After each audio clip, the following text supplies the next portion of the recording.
Depuis 1766, la divinité d'Okuno Avosan, vénérée dans l'arrondissement de Kpawyan, commune de Dassazoumé, est au cœur d'une célébration majestueuse.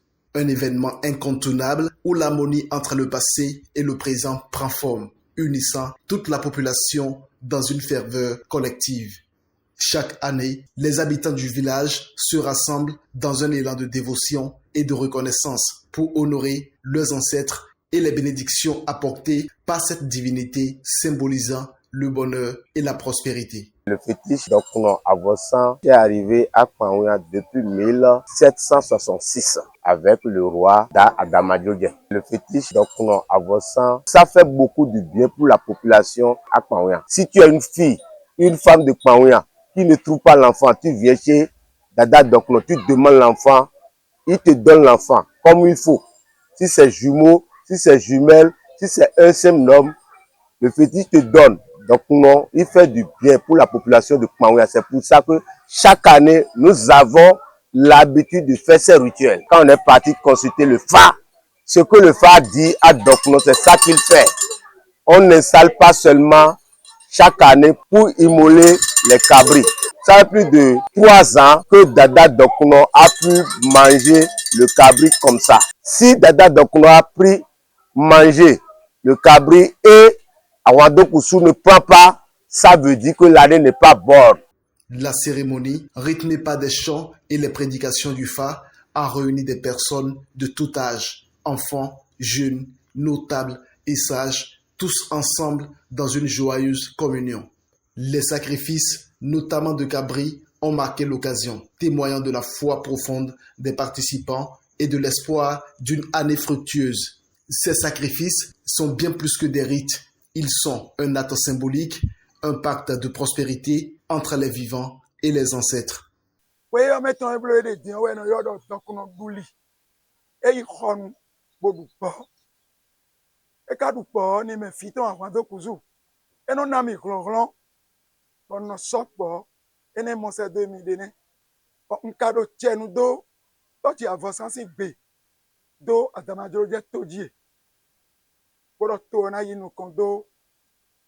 Adamadjodje tame kande bodo Adamadjodje go bi besin akhosusu so miton délégué les bidji mais miton c'est ya miton mais bi na fon agbasaro ganji Adamadjodje to sunu nyonu ka ogo bi na fon agbasaro ganji kaka ipeji to chena kon doron fifa do midi kwa file do wema.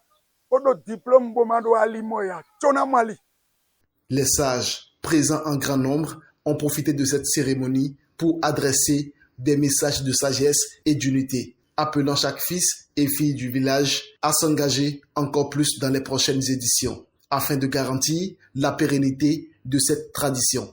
Pour beaucoup, la satisfaction et la gratitude envers Dokuno sont palpables. Leur visage rayonne de bonheur, sachant que les grâces divines accompagneront la communauté tout au long de l'année. Nous gbedoni Kpawyan vi sunu yonu bon peji go pe do glebi no gbedoni e bodo biobio e do be tegbetegbe kwesi won kwenu no ido nka lo biobio do e kisido bo so eno kwele Kpawyan vi sunu yonu e o ma kisido okwoyani e to mi ton dagbo mi ton le o yo do yan ni mi be so si osun pon gbele a bo yo do yan ni mi bo mi kan se kaka bo se iku bi o Kpawyan vi sunu yonu do peji pa fi mi pa le diablo se daga kabi. L'événement s'est clôturé dans une atmosphère de joie, de chaleur humaine et de convivialité, renforçant l'importance de la culture comme socle de tout développement. Ces 3 jours de festivités ont permis de tisser des liens, de renforcer les valeurs communautaires et de raviver la fierté des habitants pour leurs traditions. La célébration, à la fois spirituelle et culturelle, a non seulement honoré la divinité, mais a aussi réaffirmé l'importance de préserver et de valoriser les traditions pour un avenir meilleur.